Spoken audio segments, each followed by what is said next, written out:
Bell metal industry of Horthebari is one of the most important and precious handicraft industries of Assam. Horthebari is said to be the home to this craft in Assam. Almost 40% of the residents of Horthebari live upon this industry. Not only in bell metal works, many people of this place are also engaged in brass metal works. Almost every family of this area is more or less associated with these two artworks. Every morning and life cycle of these people begin with the sound of hammering metal.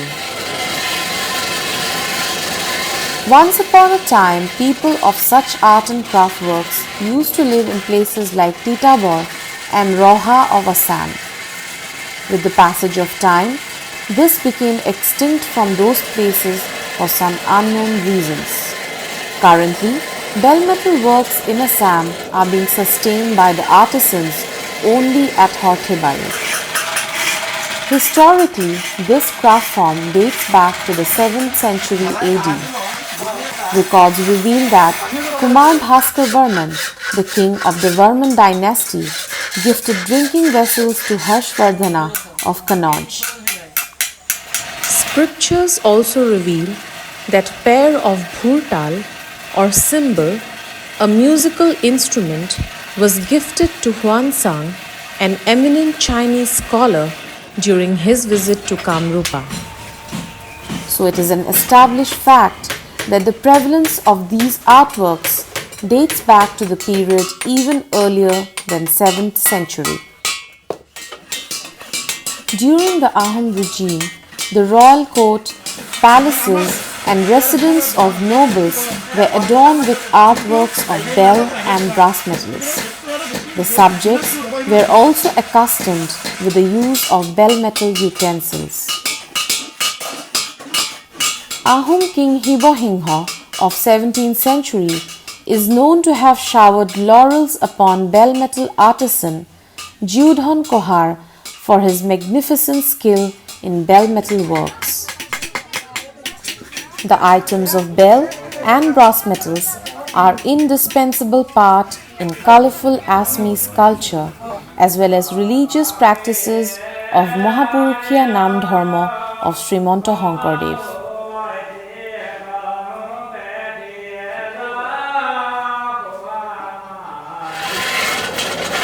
Making of bell and brass metal items require manual labor, patience and great technical skills. Firstly, the scrap bell metals are heated in fire of charcoal and then divided into small pieces.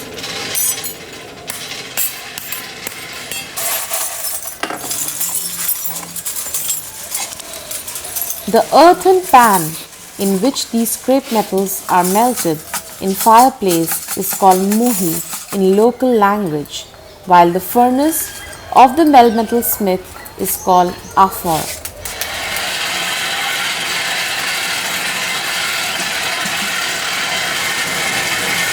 Afor is of three types.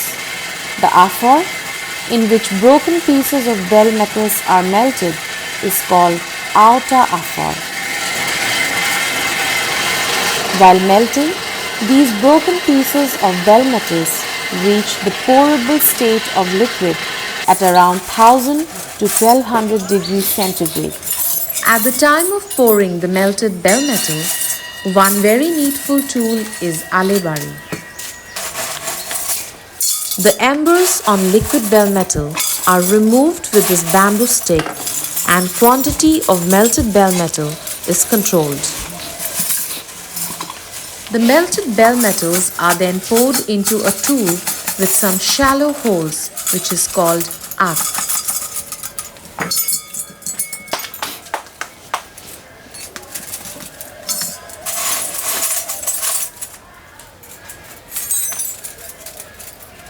Sizes of such holes accordingly depend upon the size of utensils or items to be made. Around half an hour is needed to melt the bell metals.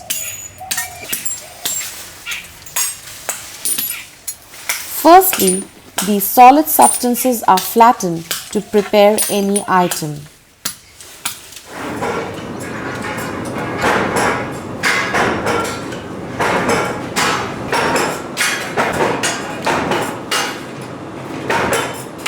This activity is very hard. Earlier, the Kahaars, meaning the bell metal smiths, used to do it by continuously hammering on those solid objects.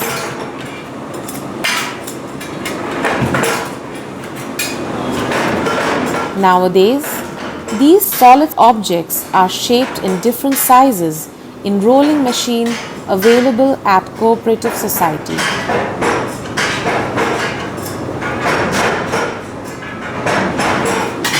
For that, the Kahaars or the smiths have to bear a nominal expense. Such flattened bell metals are called sepakaha.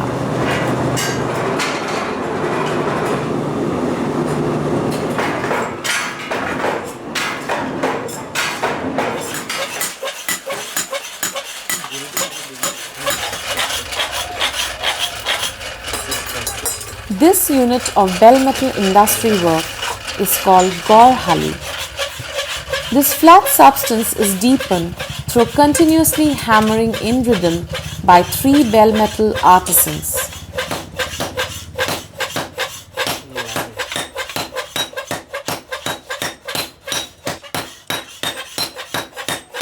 The big hammer used in this work is called borhaturi.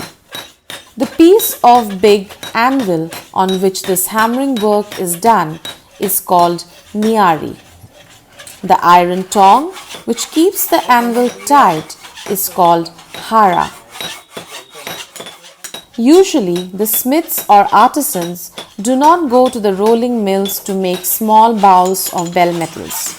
They do it in their own gorhali by heating that flat piece of melted bell metal in fire and finally make it flat by hammering. These flat solid substances are again melted in an aphor or furnace to give different shapes of items. This kind of aphor is called kuba aphor. With this method, the artisans give a shape to the item to be made. After that, a finer version of the item is made by hammering it with a light hammer. This light hammer is called ekheta haturi in local language. The cone-shaped small iron anvil used to give sharp bend to the product is called satli. After having a particular shape, the utensil used is kept in cold water. This utensil of keeping cold water is called dhol. After this stage, another artisan with minute observation tries to give the finest shape to the product by hammering it with a small hammer called matha haturi. The artisan using matha haturi is called meitner.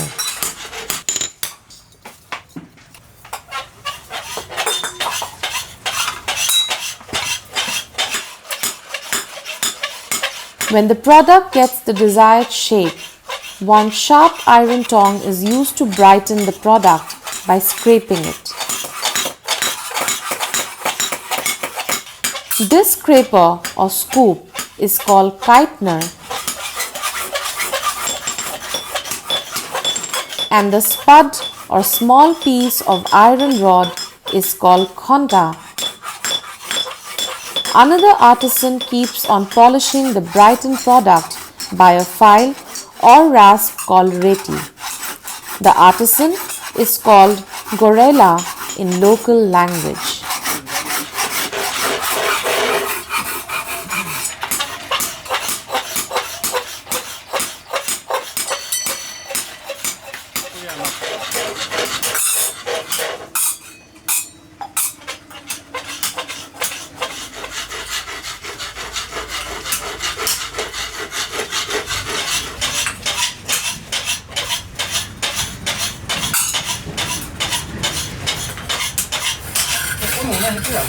It is followed by the process of beautification of the product by giving stripes through a hand-driven or electricity-driven device.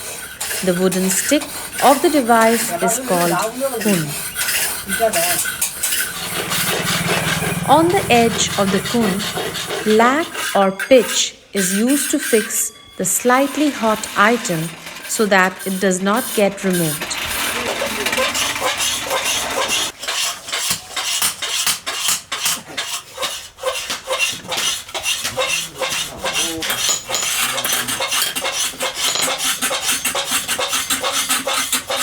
This small furnace is called kunda afar.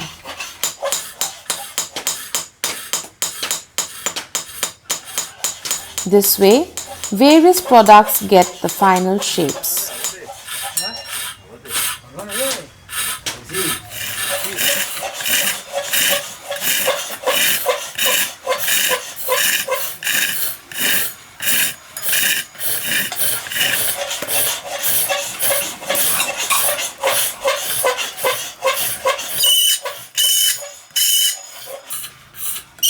Usually, two sides of it are open without any wall or partition.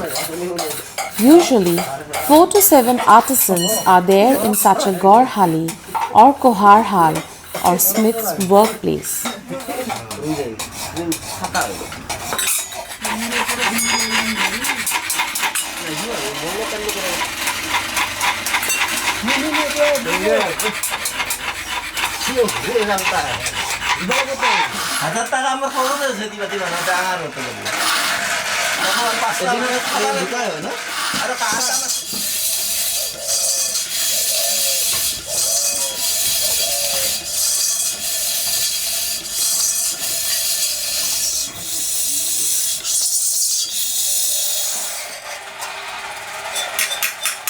One of the most indispensable item in Assamese culture and tradition is bota.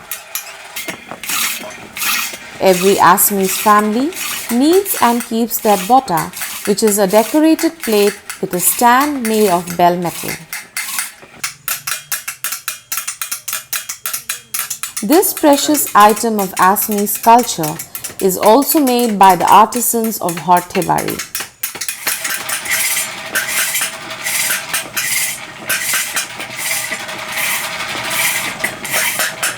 The process of manufacturing bota is also the same like other products. The components or parts required for it are produced separately before assembling.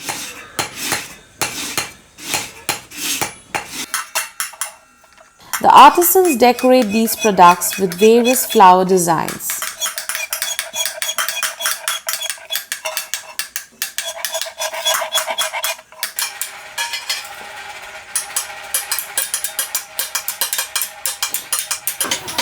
These artisans or artists also make brass metal items on their own.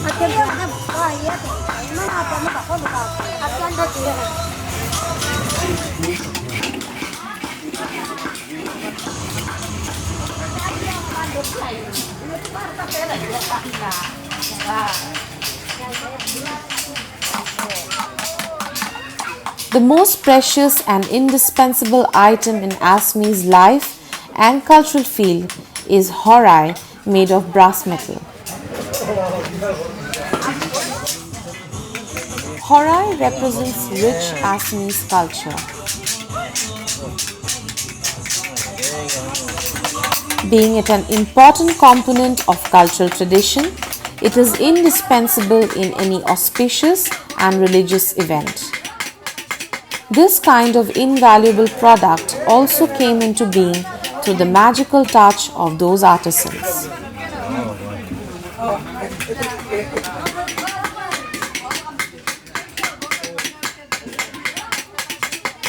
The shape and structure of horai is not the same with other items.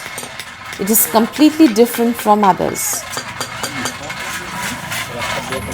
Each part of horai is made by the artisans separately. Every part of it is decorated with beautiful designs and craftworks. One has to look at the process of manufacturing horai. It exhibits the enviable expertise and skill of craftsmanship of the artisans.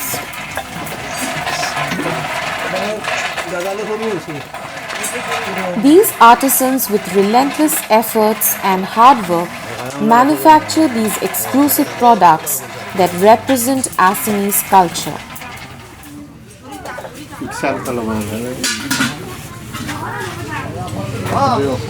Some artisans, who usually make brass metal products, have started making furniture like table, bed, and some other interior home decorative items.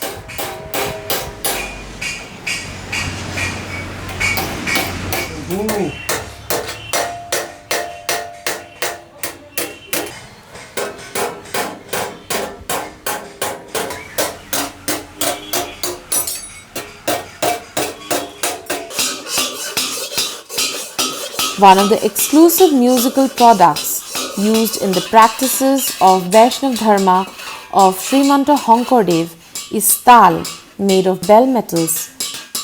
There are various types of tal with different sizes. Tal is an integral part in religious practices like Nam Dharma, along with dances and songs.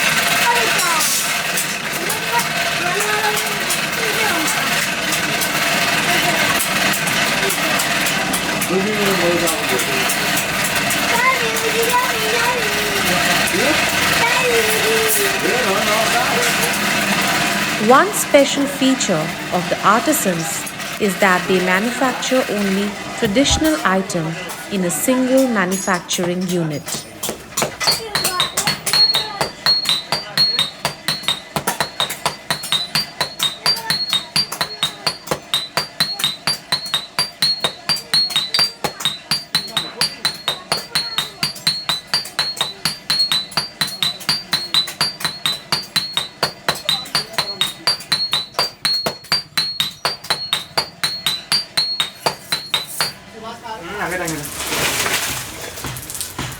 Complete making of one item requires one full day.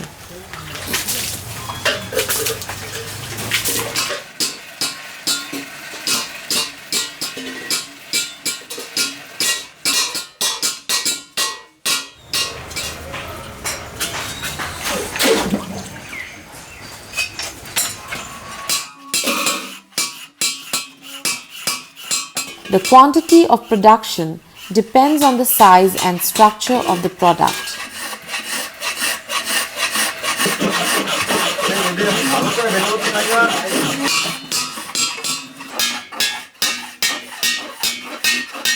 At the end of the day, the chief artisan takes the final products to the cooperative society or local shopkeepers for sale.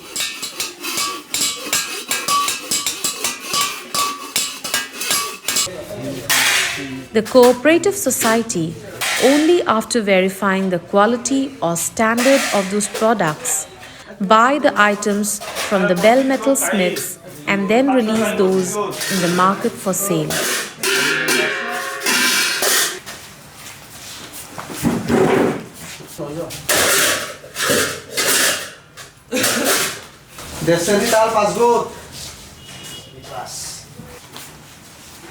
The cooperative society regularly pays the due amount to the smiths.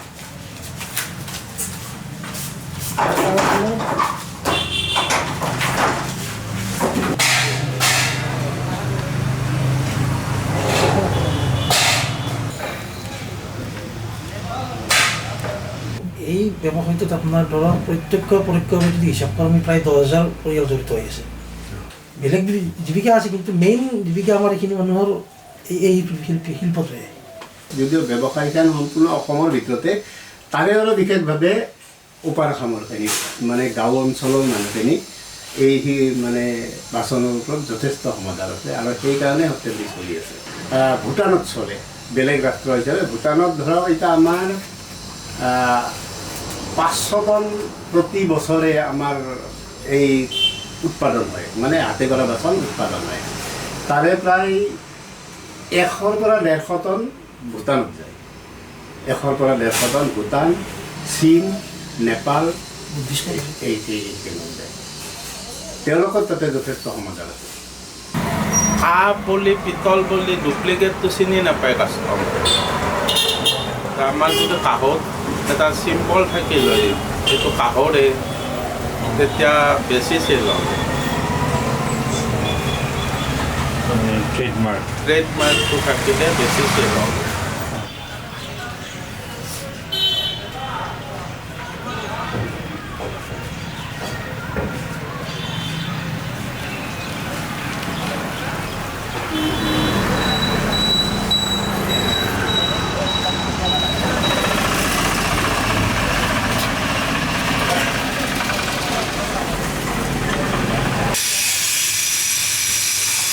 In earlier times, the artisans of bell metals were victims of Mahajans or rich village merchants. Because those village merchants used to supply the raw materials and they also fixed the making charges of the products, the artisans had to work under those Mahajans.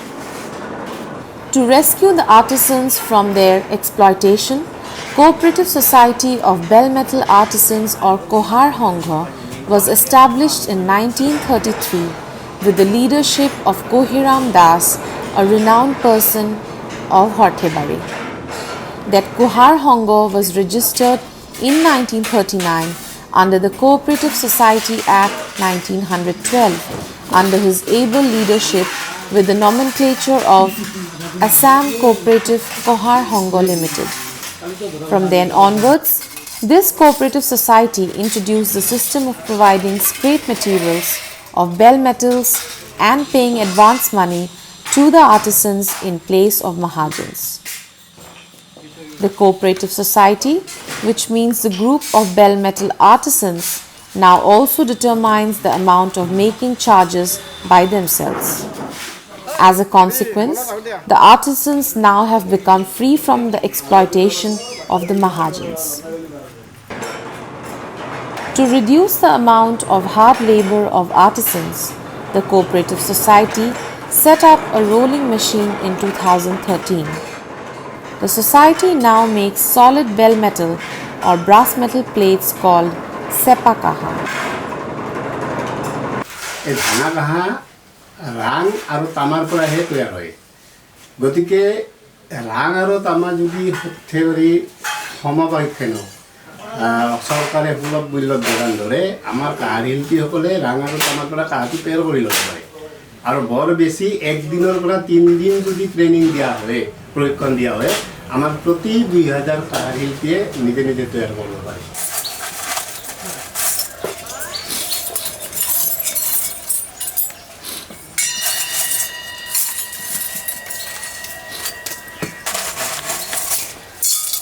Bell metal contains 78% of copper and 22% of tin, while brass metal has 66% of copper and 34% of zinc. The cooperative society already formed should communicate with the government to find some ways out to solve the problems faced by this precious industry of Assam. New generation should come forward to revive this great industry with new attractive designs considering the market demand. Young generation must go for modernization of this kind of small-scale industries and thereby enhancing their income and export potential without destroying the originality of the products. These artisans are earning their livelihood with meager income. Bell metal works are their principal source of income. These ordinary artisans, with their extraordinary craftsmanship, are keeping this age-old tradition alive today. They have retained one of the great cultural traditions of the state of Assam. এইটো থাকবই কাৰণ সৰ্থেবাৰী এইটোতো অসমীয়া মানে সংস্কৃতি অসমীয়া সংস্কৃতি সৰ্থেবাৰী মানে হাতে কৰা বাচন অসমৰ মানুহখিনিয়ে এই সৰ্থেবাৰীৰ হাতে কৰা বাচনৰ ওপৰত যথেষ্ট তেওঁলোকৰ সমাজৰ আছে এতিয়া যদি আমি মেচিনৰ আমি কৰিব যাওঁ যাৰ লগে লগে যিটো সপ্তম শতিকাৰ যিটো ইতিহাস এই ইতিহাসটো নোহোৱা হৈ যাব